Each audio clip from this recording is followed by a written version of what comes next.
인류의 계산 능력을 완전히 새로운 차원으로 끌어올릴 기술, 바로 양자 컴퓨팅이죠. 근데요, 오늘 우리가 파헤쳐볼 이야기는 단순한 과학 시간이 아닙니다.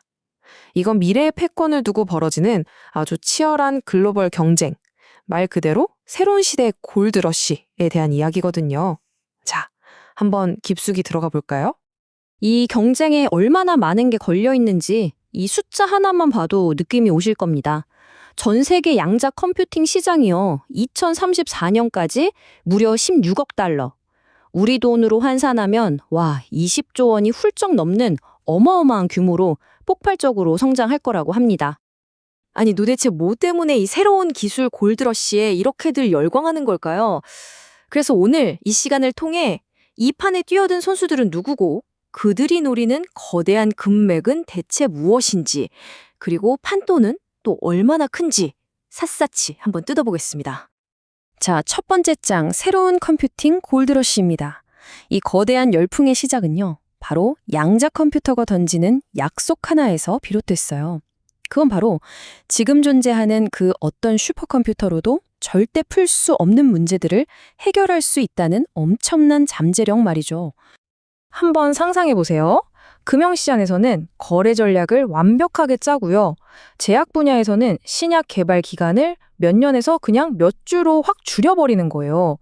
와, 그리고 이전에는 아예 생각도 못했던 신소재를 설계하고 AI 성능은 지금이랑은 뭐 비교도 안 될 정도로 끌어올릴 수 있다? 이 모든 걸 가능하게 할 마스터키가 바로 양자 컴퓨팅이라는 거죠. 자, 그럼 이 골드러시의 심장부로 들어가 보죠. 바로 큐비트 대전입니다.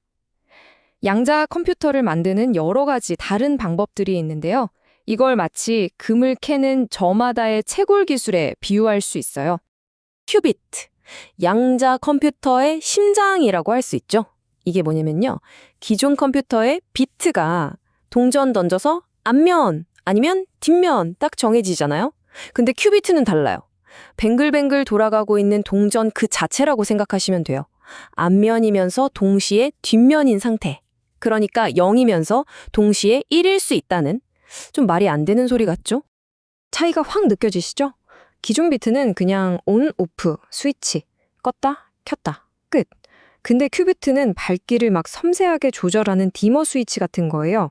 0, 아니면 1. 이게 아니라 그 사이의 무한한 상태를 동시에 표현할 수 있는 이 중첩이라는 능력. 바로 이게 양자 컴퓨터가 그 엄청난 계산 능력을 갖게 되는 비밀입니다. 자, 여기가 진짜 재밌는 부분인데요. 지금 시장에서는 크게 5가지 채굴 기술이 아주 치열하게 경쟁하고 있어요. 마치 각자 다른 장비로 금을 캐겠다고 나선 거죠. IBM이랑 구글이 밀고 있는 초전도 방식, 아이온큐가 쓰는 이온 트랩, 사이콘틈의 광자 방식. 보시다시피 각각 장단점이 진짜 뚜렷해요. 그래서 아직 이게 정답이다 하는 건 없고요. 각 기업들이 저마다 다른 말에 자기들의 미래를 걸고 베팅하고 있는 그런 상황인 겁니다. 그럼 이제 이 판을 이끌고 있는 거물들을 좀 만나볼까요? 뭐랄까, 막대한 자본력으로 거대한 광산을 통째로 운영하는 기업들이라고 할 수 있죠. 미래를 만드는 타이탄들입니다. 첫 번째 주자는 바로 IBM입니다. 이 회사의 전략은 아주 명확해요. 하드웨어 칩부터 소프트웨어 서비스까지 그냥 양자 컴퓨팅에 필요한 모든 걸 자기들이 다 만들어서 생태계 전체를 장악하겠다는 거예요. 기업 고객들한테 딴 데 갈 필요 없이 저희한테 오시면 한 번에 다 해결됩니다 하는 그런 원스톱샵이 되겠다는 야심이죠.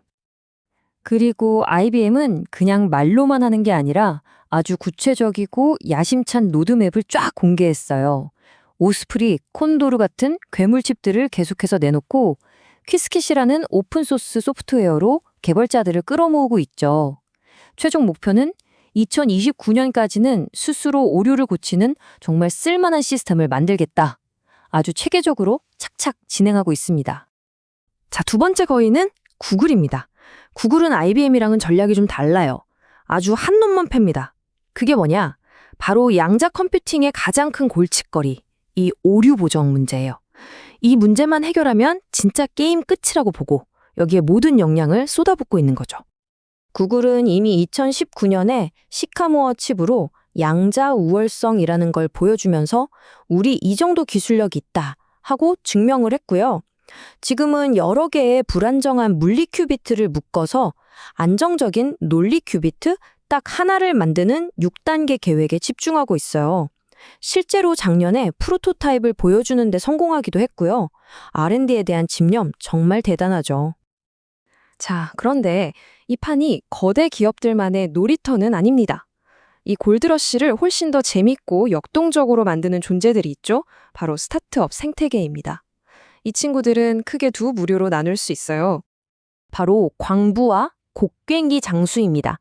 무슨 말이냐면 하드웨어 스타트업들은 직접 금을 캐는 광부처럼 완전히 새로운 기술로 거대 기업의 정면으로 도전장을 내밀고 있고요. 소프트웨어 스타트업들은 골드러시 때의 청바지랑 곡괭이를 팔아서 돈 번 리바이 스트라우스처럼 모든 광부에게 필수적인 도구를 팔아서 돈을 버는 장수 역할을 하는 거죠. 이 광부들 중에는 정말 야망 넘치는 회사들이 많아요. 예를 들어 사이퀀텀은 상온에서 작동하는 광자 기술로 무려 100만 큐비트에 도전하고 있고요. 파스칼 같은 회사는 중성 원자 기술로 아주 복잡한 시뮬레이션 분야에서 두각을 나타내고 있습니다. 이런 회사들이야말로 진짜 게임 체인저가 될 수 있는 잠재력을 가진 거죠. 그리고 곡괭이 장수들, 이들의 역할도 절대 무시할 수 없습니다. 클래식응크 같은 회사는 너무 복잡해서 전문가 구하기도 힘든 양자 회로 설계를 자동으로 해주는 소프트웨어를 만들고요. 큐컨트롤은 어떤 회사의 하드웨어든 상관없이 오류를 줄여서 성능을 쫙 끌어올려줘요. 어떤 광부가 대박을 터뜨리든 상관없이 돈을 버는 정말 똑똑한 전략이죠. 자, 이제 시야를 한번 확 넓혀볼까요? 이 경쟁은 단순히 기업들만의 싸움이 아니에요. 기술 패권을 둘러싼 국가 간의 보이지 않는 전쟁, 총성 없는 전쟁이기도 합니다. 현재 시장 점유율을 보면 북미가 61%로 압도적이긴 합니다. 하지만 우리가 진짜 주목해야 할 곳은 아시아 태평양 지역이에요. 특히 중국이 정부 차원에서 정말 어마어마한 돈을 쏟아부으면서 가장 빠른 속도로 추격하고 있거든요. 판도가 어떻게 바뀔지 모르는 거죠. 그리고 이 경쟁의 양상 자체가 지금 바뀌고 있습니다. 핵심은 바로 이 문장이에요. 업계는 더 많은 큐비트를 향한 경쟁에서 유용한 큐비트를 향한 경쟁으로 넘어가고 있다. 이게 무슨 뜻이냐? 단순히 큐비트 숫자만 막 늘리는 양의 경쟁은 끝났다는 겁니다. 이제는 실제로 현실의 문제를 풀 수 있을 만큼 안정적이고 실용적인 성능, 즉 양자 유용성을 누가 먼저 확보하느냐의 싸움이 된 거죠. 자, 그리고 마지막으로 우리가 반드시 짚고 넘어가야 할 거대한 숙제가 있습니다.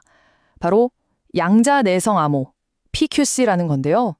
이게 왜 중요하냐면 만약에 정말 강력한 양자 컴퓨터가 등장하잖아요.